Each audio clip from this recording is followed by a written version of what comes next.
Selamat datang di video resensi kali ini. Hari ini saya akan mengajak kalian untuk menyelami sebuah film yang bukan sekedar kisah cinta biasa, melainkan membawa pesan keimanan dan dakwah yang mendalam, yaitu film Ayat-Ayat Cinta 2. Film ini memperlihatkan bahwa cinta, iman, dan tanggung jawab bisa berjalan bersama. Bahwa menjadi manusia yang beriman bukan berarti bebas dari ujian, tetapi bagaimana kita menghadapi ujian dengan akhlak dan keikhlasan. Film ini mengisahkan tokoh utama bernama Fahri Abdullah yang kini hidup di Edinburgh, Skotlandia sebagai dosen dan pengusaha setelah kehilangan istrinya Aisyah yang menghilang ketika menjadi relawan di Palestina. Kehilangan itu menjadi titik awal perjalanan baru Fahri. Ia terus menanti kabar Aisyah sekaligus menjalani kehidupan sebagai seorang muslim di negeri asing dengan segala tantangannya.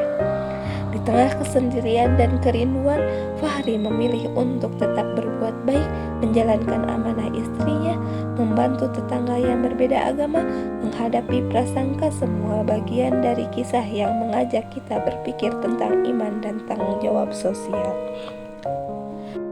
Secara teknis, film ini mengambil latar di luar negeri Edinburgh, Skotlandia untuk menegaskan bahwa Fahri berada di lingkungan yang berbeda budaya dan agama. Kontras antara identitasnya sebagai Muslim Indonesia dan lingkungan baratnya menciptakan ketegangan yang relevan. Bagaimana ia dipandang, bagaimana ia berinteraksi, bagaimana ia mempertahankan identitasnya. Akting dari Fedi Nuril sebagai Fahri terasa cukup kuat dalam menunjukkan keseimbangan antara kesedihan, kerinduan, dan komitmen untuk tetap berbuat baik. Semua hal ini memperkuat bahwa film ini lebih dari sekedar romantis. Ia punya dimensi dakwah dan sosial. Sekarang mari kita bahas nilai-nilai dakwah yang bisa kita tangkap dari film ini. Pertama, keteladanan dalam tindakan. Fahri memilih untuk membantu orang di sekitarnya tanpa melihat agama atau latar belakang. Amanah istrinya menjadi motivasi untuk terus memberi kebaikan. Kedua, kesabaran dalam ujian. Kehilangan Aisyah adalah ujian besar, namun Fahri tidak menyerah. Ia tetap menjalani hidup dengan penuh keyakinan.